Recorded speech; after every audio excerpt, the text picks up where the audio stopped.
नमस्कार। शुरू करूं?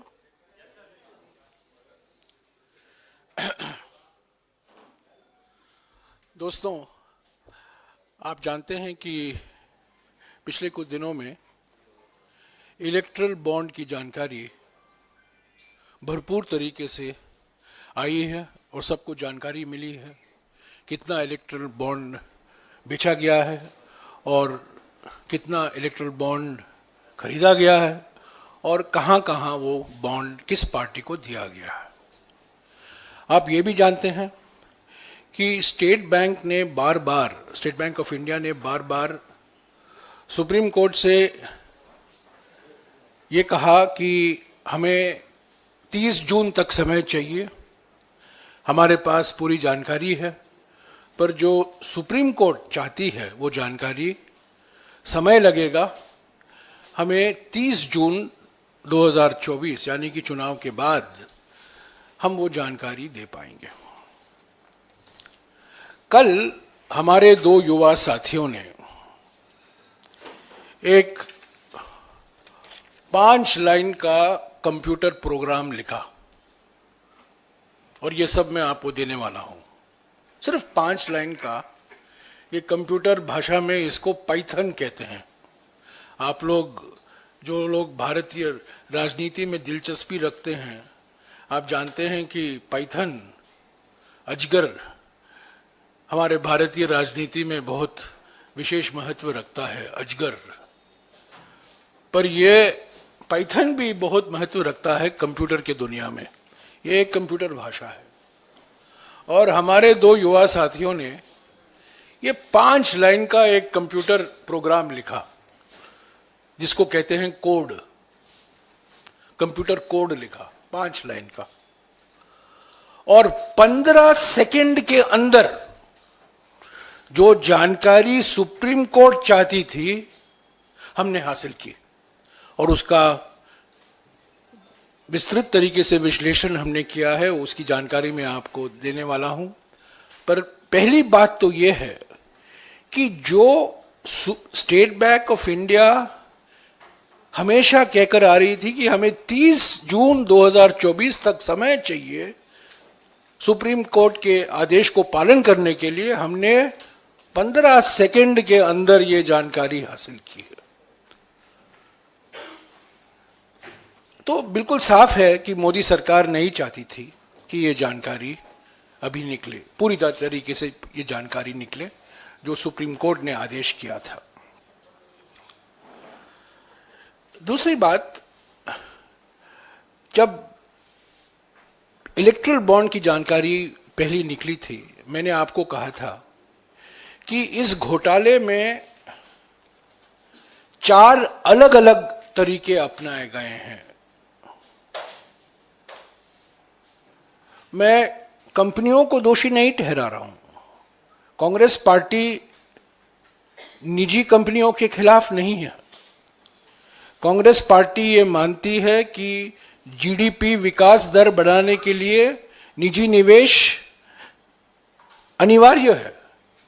निजी निवेश के बिना जीडीपी विकास दर नहीं बढ़ सकता। और जब हमारा घोषणा पत्र आएगा कुछ ही दिनों में, आप देखेंगे विस्तार से हमने इस पर चर्चा की है और हमने ये भी कहा है कि किस तरीके से निजी निवेश को हम बढ़ाएंगे। तो निजी निवेश के खिलाफ नहीं है, हम निजी निवेश के पक्ष में हैं। प्राइवेट इन्वेस्टमेंट के बिना आर्थिक विकास होना असंभव है और जो प्राइवेट इन्वेस्टमेंट, जो निजी निवेश 2004 और 2014 के बीच में था, जीडीपी का 32% निजी निवेश हुआ करता था, वो पिछले 10 सालों में घटकर 28% हुआ है। तो निजी निवेश को प्रोत्साहन देना बहुत जरूरी है, पर यह निजी निवेश नहीं है। निजी कंपनियों का इस्तेमाल किया गया है बीजेपी सरकार के द्वारा। तो हमारा निशाना कोई प्राइवेट कंपनी नहीं है, हमारा निशाना सीधा बीजेपी सरकार है, सीधा प्रधानमंत्री हैं, गृह मंत्री हैं, जिन्होंने ये इलेक्ट्रल बॉन्ड को सोचा, अंतिम रूप दिया और इसकी घोषणा की। तो ये चार रास्ते क्या थे घोटाले के? मैंने आपको पहले कहा था, मैं फिर से दोहराऊंगा।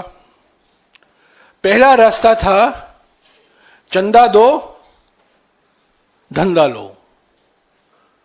आजकल आप लोग सब सिम कार्ड इस्तेमाल करते हैं, कुछ लोग प्रीपेड करते हैं, कुछ लोग पोस्टपेड करते हैं।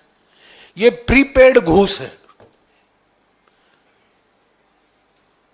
यानी कि चंदा दो धंधा लो, प्रीपेड घूस, जैसा कि आपका प्रीपेड सिम कार्ड है। दूसरा रास्ता है ठेका लो घूस दो। ये पोस्टपेड हुआ, यानी कि पहला आपको कॉन्ट्रैक्ट मिलता है और कॉन्ट्रैक्ट मिलने के बाद आप रिश्वत देते हैं, तो ये पोस्टपेड हो गया। तीसरा रास्ता है हफ्ता वसूली, और ये मोदी सरकार ने इस पर पेटेंट लगा दी है। हफ्ता वसूली के माने क्या है? ये पोस्ट पेड नहीं, ये पोस्ट रेड है। यानी कि पहले ईडी छोड़ो, सीबीआई छोड़ो, इनकम टैक्स छोड़ो कंपनियों के खिलाफ, और उससे बचने के लिए ये कंपनियां इलेक्ट्रल बॉन्ड खरीदेंगी और चंदा देंगे बीजेपी को। और चौथा रास्ता जो अपनाया गया है फर्जी कंपनियों का, शेल कंपनियों का। बार बार प्रधानमंत्री लंबे लंबे भाषण करते थे 2014 में पार्लियामेंट में और पार्लियामेंट के बाहर कि मैं फर्जी कंपनी को बंद कर दूंगा, फर्जी कंपनियों के खिलाफ हूं। पर फर्जी कंपनियों का भरपूर इस्तेमाल किया गया है इस कॉर्पोरेट डोनेशन, कॉर्पोरेट बॉन्ड घोटाले में। तो ये चार रास्ते हैं, चंदा दो धंधा लो यानी कि प्रीपेड घूस, ठेका लो रिश्वत दो यानी कि पोस्टपेड घूस, तीसरा हफ्ता वसूली यानी कि धमकी देकर घूस लो, यानी कि पोस्ट रेड ब्राइब, रेड होता है उसके बाद घूस दिया जाता है, तब रेड बंद होता है। और चौथा फर्जी कंपनी। इन चारों रास्तों के जो अपनाया गया है, हमारी विश्लेषण के अनुसार जो हमने विश्लेषण किया है कल, और जैसा कि मैंने कहा सारा डेटा सिर्फ 15 सेकेंड के अंदर इस कंप्यूटर प्रोग्राम पाइथन भाषा में जो लिखा है, इससे पूरी जानकारी मिल जाती है। ये आप भी कर सकते हैं, ये कोई कंप्यूटर इंजीनियर के लिए नहीं है, ये आप भी कर सकते हो। ये सिर्फ 5 लाइन का है, मैं आपको ये कॉपी दूंगा। और क्योंकि हम पारदर्शिता में विश्वास करते हैं, हम इसको सार्वजनिक तौर से भी हम ये कोड दे रहे हैं सबको। तो बड़े तौर से हेडलाइन क्या है इस घोटाले का? बड़े तौर से 38 कॉरपोरेट ग्रुप हैं, कंपनी नहीं, कॉरपोरेट ग्रुप। एक कॉरपोरेट ग्रुप में 10 कंपनियां हो सकती हैं, 15 कंपनियां हो सकते हैं, 20 कंपनियां हो सकते हैं। यहां की कॉरपोरेट समूह जिसके मालिक एक हैं, 38 कॉरपोरेट ग्रुप हैं जिनको 179 कॉन्ट्रैक्ट, ये पिछले 6 सालों में 179 कॉन्ट्रैक्ट मिले हैं बीजेपी सरकार, हमारे मोदी सरकार से। और ये 38 कॉरपोरेट ग्रुप जिनको 179 कॉन्ट्रैक्ट मिला है बीजेपी से, उन्होंने ये बॉन्ड खरीदा है। कॉरपोरेट सारे प्रोजेक्ट कुल मिलाकर करीब 4 लाख करोड़ प्रोजेक्ट हैं। ये पुल हैं, हाईवे हैं, रेलवे के प्रोजेक्ट हैं, इंफ्रास्ट्रक्चर, खास तौर से ये इंफ्रास्ट्रक्चर के प्रोजेक्ट हैं। इंफ्रास्ट्रक्चर, खास तौर से ये इंफ्रास्ट्रक्चर के प्रोजेक्ट हैं। कुल मिलाकर 4 लाख करोड़ प्रोजेक्ट पिछले 6 साल में दिए गए हैं इन कंपनियों को। और इन कंपनियों ने कुल मिलाकर 2000 करोड़ रुपया इलेक्ट्रल बॉन्ड खरीदा है। और ये इलेक्ट्रल बॉन्ड बीजेपी को गया है, वो महत्व रखता है। 2000 करोड़ रुपया इलेक्ट्रल बॉन्ड बीजेपी को जाना और 4 लाख करोड़ कॉन्ट्रैक्ट मिलना इन 38 कॉरपोरेट ग्रुप को, यही हम कह रहे हैं चंदा दो धंधा लो। और जो मैंने दूसरी बात कही, पोस्ट पेड, ठेका लो रिश्वत दो, कुल मिलाकर 2000 crore erectile bond, 4 lakh crore contract. तो प्रीपेड ब्राइब कितना है, यानी कि चंदा देकर कितना धंधा मिला है, यह सब जानकारी मैं आपको दे रहा हूं, मैं सिर्फ पढ़ रहा हूं आपके लिए।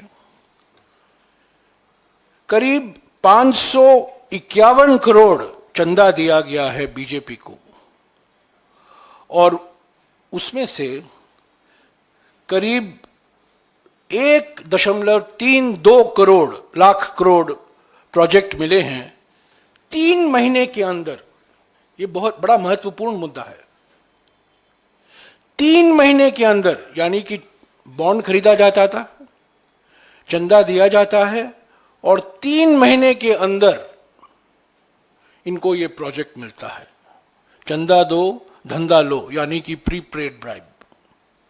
और ये है 551 करोड़ बीजेपी को गया है, और 1.32 लाख करोड़ के प्रोजेक्ट मिले हैं 3 महीने के अंदर।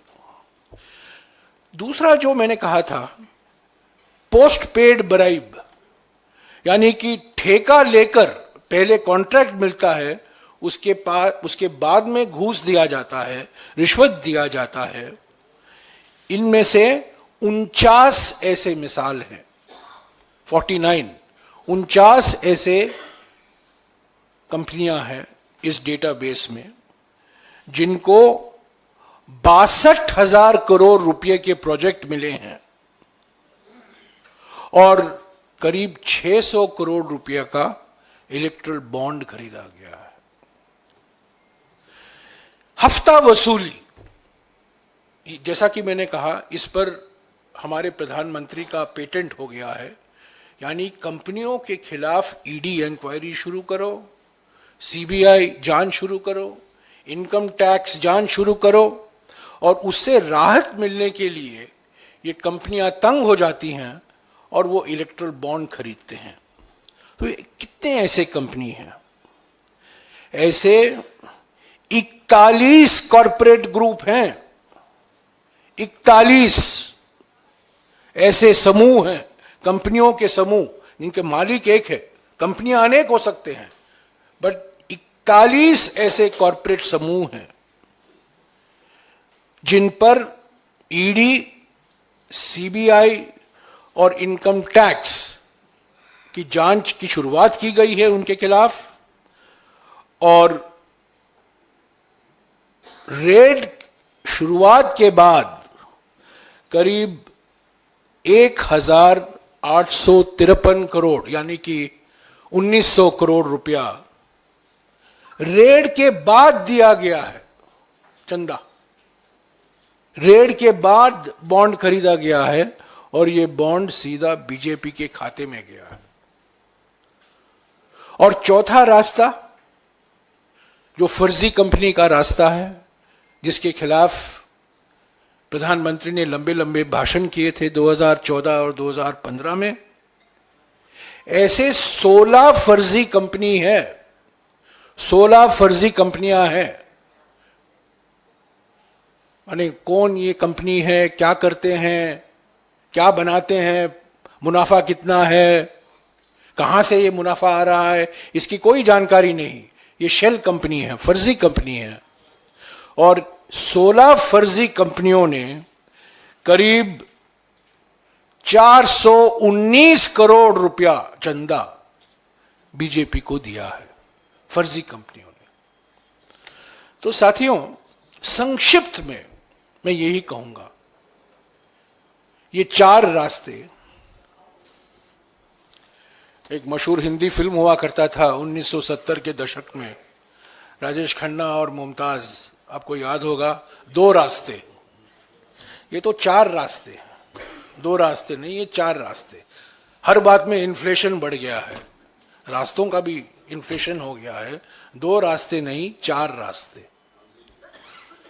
चंदा दो धंधा लो, रास्ता नंबर 1। ठेका लो रिश्वत दो, रास्ता नंबर 2। हफ्ता वसूली, रास्ता नंबर 3। फर्जी कंपनी, रास्ता नंबर 4। तो यह है इलेक्ट्रल बॉन्ड घोटाला। हमने हमारे 2019 के घोषणा पत्र में, यह बार बार सवाल किया जाता है कि कांग्रेस पार्टी, क्या इन्होंने विरोध किया था? 2019 के घोषणा पत्र में, यह रहा हमारा 2019 का घोषणा पत्र, और इसमें हमने साफ तरीके से लिखा है कि हम इलेक्टरल बॉन्ड स्कीम को समाप्त करेंगे। ये अप्रैल में निकाला गया था 2019 में, और हमने ये कहा था ये पारदर्शिता बिल्कुल नहीं है, ये सिर्फ सत्ता दल पार्टी को, जो पार्टी सत्ता में है उसके लिए फायदेमंद होगा, और हम इलेक्ट्रल बॉन्ड स्कीम को समाप्त करेंगे। ये हमने 2019 में कहा था। तो जो हमने कहा था, और कई लोगों ने कहा था, न केवल कांग्रेस पार्टी ने, सभी लोगों ने कहा था, कई विशेषज्ञों ने भी कहा था कि इसमें पारदर्शिता नहीं है, ये घोटाला साबित होगा, और जो पार्टी सत्ता में है उसको फायदा होगा। वही हुआ है, और इसीलिए सुप्रीम कोर्ट ने इसको गैर कानूनी और संविधान के खिलाफ एक निर्णय लिया है, जो सब आप जानते हैं। अभी सब जानकारी सभी के लिए उपलब्ध है। कोई भी इलेक्शन कमीशन के वेबसाइट जा सकता है। 2 PDF फाइलें हैं, 2 PDF फाइल ECI के वेबसाइट eci.gov.in। 2 PDF फाइल को डाउनलोड कीजिए, और ये 5 लाइन पाइथन, अजगरी भाषा में, पाइथन लैंग्वेज में, ये 5 लाइन का इस्तेमाल कीजिए। ये सब आपको मिल जाएगा, आपके स्मार्टफोन में मिल गया होगा अब तक। और आपको जो कुछ मैंने कहा है वो आपको खुद आप देख सकते हैं। तो ये मैं कोई मेक इन कांग्रेस नहीं है, ये जो जानकारी है, ये सारे के सारी जानकारी ECI के वेबसाइट पर है। हमने थोड़ा समय लिया है, वो समय 15 सेकंड था। SBI चाहती थी और 3 महीने के लिए। तो हमारे युवा साथियों ने एकदम ये प्रोग्राम लिखा, और ये 4 रास्ते जो अपनाए गए हैं इस घोटाले में, इसकी पूरी जानकारी हासिल की है। मैंने जानबूझकर किसी कंपनी का नाम नहीं लिया है, पर अगर आप चाहते हैं मैं कंपनियों का नाम भी आपको दे सकता हूं, क्योंकि कंपनियों के नाम के आधार पर ही ये पूरा लिस्ट तैयार किया गया है। ये पूरी की पूरी जानकारी आप खुद हासिल करते हैं, कौन सी कंपनियां हैं, कौन कौन से कॉरपोरेट ग्रुप हैं। पर मैं यही कहना चाहता हूं कि हम निजी निवेश के खिलाफ नहीं हैं।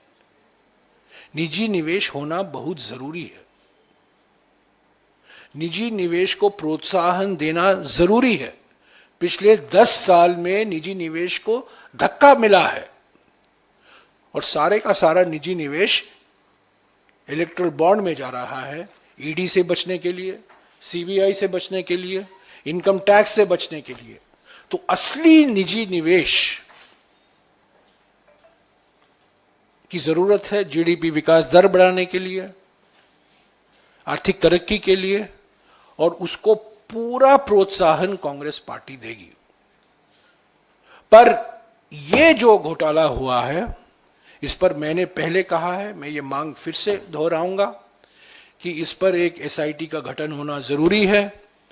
सुप्रीम कोर्ट मॉनिटर्ड इंक्वायरी होनी चाहिए, क्योंकि सारी की सारी जानकारी अब तो निकल आई है और कोई राज तो नहीं रहा, सब निकल गया है।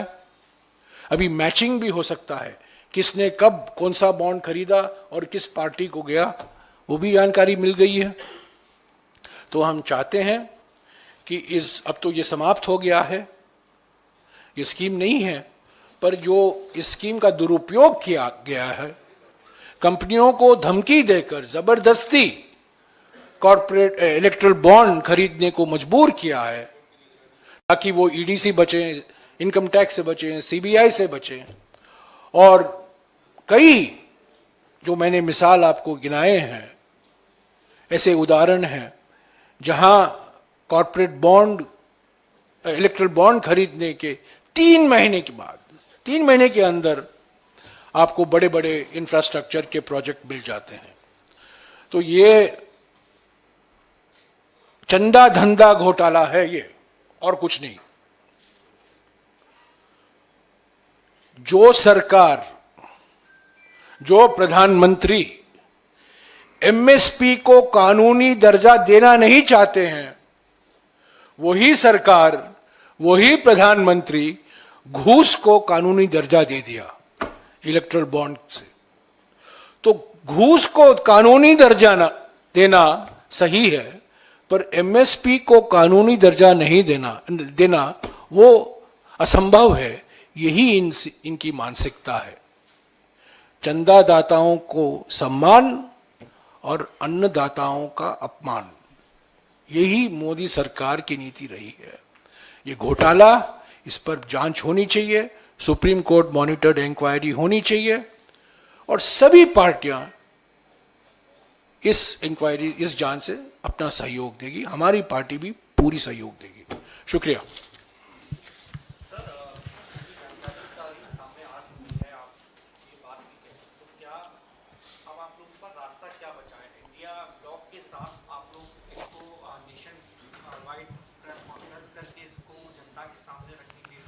या आप सुप्रीम कोर्ट तक आप लोग जाने की कोशिश करेंगे और ये दावा करेंगे कि 15 सेकंड में ये हो सकता है? क्या है आपका? अलग अलग हमारे सामने विकल्प हैं। कल से हम कोशिश कर रहे हैं अखबारों में एडवर्टाइजमेंट निकालने की। कल कुछ अखबार, हिंदी के अखबार, कैसे उन्होंने साहसी दिखाई, उन्होंने हमारा एडवर्टाइजमेंट छापा। कई अखबारों ने मना कर दिया। सुपूत क्या है, यह शब्द गलत है, ये सारे के सारे मैसेज मेरे व्हाट्सएप में है। इसका प्रूफ क्या है, यह शब्द इस्तेमाल मत करो, वो शब्द इस्तेमाल मत करो। आज भी हमने कोशिश की, आज भी आपने देखा होगा कुछ राज्यों में छपा है, खासतौर से उत्तर भारत के राज्यों में छपा है, क्योंकि हम ये सिर्फ ये हिंदी मीडिया में इसको छाप रहे हैं। अंग्रेजी मीडिया तो बिल्कुल असंभव है, दरवाजे बंद हैं। तो आज भी हमने कोशिश की, आज भी कुछ अखबारों ने साहस दिखाई कि उन्होंने छापा, पर कई अखबारों ने कहा हम नहीं छापेंगे। तो एक ये रास्ता है, जनता को हम जानकारी देते रहेंगे। दूसरा रास्ता यह है कि हमने मांग की है, तृणमूल कांग्रेस ने मांग की है, आम आदमी पार्टी ने मांग की है, कई पार्टियों ने, इंडिया गठबंधन के पार्टियों ने मांग की है कि इस पर सुप्रीम कोर्ट मॉनिटर्ड इंक्वायरी होना जरूरी है। तो ये हमारी मांग है। हम ये मांग को हम दोहराते रहेंगे। सुप्रीम कोर्ट द्वारा स्पेशल इन्वेस्टिगेशन टीम एसआईटी का गठन करना जरूरी है और इसकी पूरी जांच, पूरी विश्लेषण करना जरूरी है, ताकि ये जो रेड धंधा चंदा रिश्ता रेड और पेड, और धंधा और चंदा, इन दोनों का क्या रिश्ता है? ये दूध का दूध पानी का पानी हो जाएगा।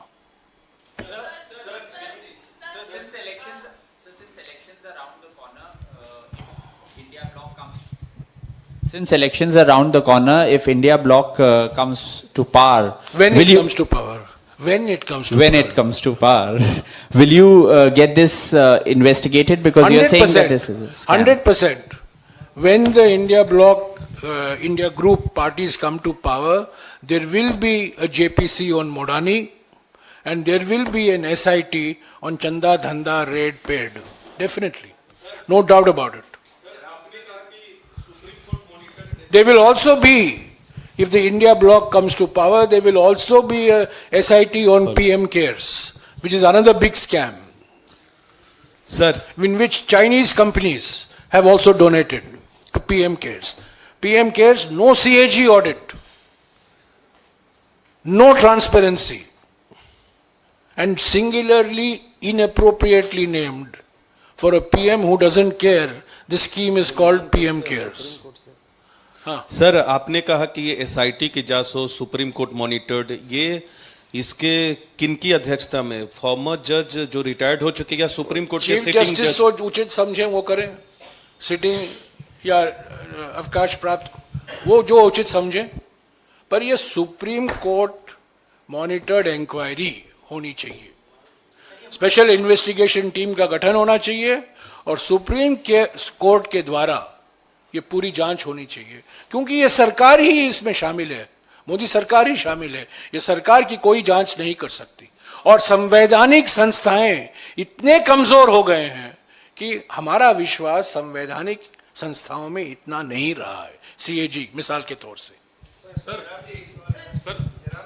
हाँ जी, नियामिका। They have also alleged that Sharat Chandra Reddy has also given donations to the BJP, who is also accused in the excise policy scam, and they have also said that even the BJP president should also be arrested. No, the person who has turned approver in the liquor case has bought an electoral bond, and he got away scot-free after that. There are many such examples. There are many such examples of people who have been subject to raids, who have bought the bonds, and who have then got raid mukti. They've got free of EDI and CBI and income tax and so on. So, the Supreme Court monitored inquiry will bring out all these facts and details. But do you also demand the same, what they are saying, that BJP president should also be arrested for the same? Well, the person responsible for this is the Prime Minister. The person responsible directly the finance is the Prime Minister. How was the electoral bond scheme bought in the first place? It came via a money bill. We had objected at that point of time. I had objected. There is a petition of mine pending in the Supreme Court. The present Chief Justice of India, in the Aadhaar matter, said that the use of the money bill route to pass bills like the Aadhaar bill is a fraud on the Constitution. This is the word that the current Chief Justice has used. And there is a 7-judge bench of the Supreme Court that is going to hear my petition on the misuse of the money bill. The money bill route has been used time and again by this government to get such bills passed, which have been declared unconstitutional. To get such acts passed, which have been declared as unconstitutional. हाँ जी। जयराम जी, जब तक ये जानकारी public domain में नहीं थी, आप लोग लगातार ये बात कह रहे थे कि जानकारी मिलेगी तो पता चलेगा किस कंपनी, किस कॉर्पोरेट हाउस ने किस पार्टी को कितना दिया। अब जानकारी आपके सामने आपके रखी हुई है, बावजूद इसके आप उन कंपनियों की बात नहीं कर रहे हैं और बार बार ये कह रहे हैं निजी कंपनी के खिलाफ नहीं है। इसी पोडियम से राहुल गांधी ने भी कहा था कि वो मोनोपोलिज्म के खिलाफ है, प्राइवेट कंपनी या कॉर्पोरेट हाउस के खिलाफ नहीं है। क्या वजह है कि अब जानकारी सार्वजनिक और आपके पास होने के बावजूद आपके नेता बार बार एक कॉर्पोरेट हाउस का जिक्र करते हैं, बताते हैं कि हर चीज उसको मिल जाता है, तो अब आप लोग क्यों नहीं उन कंपनियों को इस पोडियम से एक्सपोज कर रहे हैं? हम 100 सवाल पूछे हैं उस कंपनी से, प्रधानमंत्री से, उनके तो कर्ता दाता तो प्रधानमंत्री हैं। मैंने कहा ना, अभी आपने सुना नहीं, मैं अभी कहा, मैंने इनके सवाल के जवाब में मैंने कहा कि इंडिया ब्लॉक पहला निर्णय होगा मोडानी में जेपीसी होगा। मैंने कहा है इनको, मैंने बार बार कहा है, उससे हम पीछे नहीं हटेंगे। और मोडानी का नाम कैसे नहीं है इसमें, ये बताइए। ये सवाल, ये मैं बता रहा हूं क्यों, मैं बताता हूं क्यों मोडानी का नाम नहीं है। मोडानी का नाम इसलिए नहीं है क्योंकि जो इन हाउस कंपनी है उससे तो आप जबरदस्ती नहीं है, तो वो तो आता रहता है, गंगा बहती रहती है। और thank you. Have you circulated the code?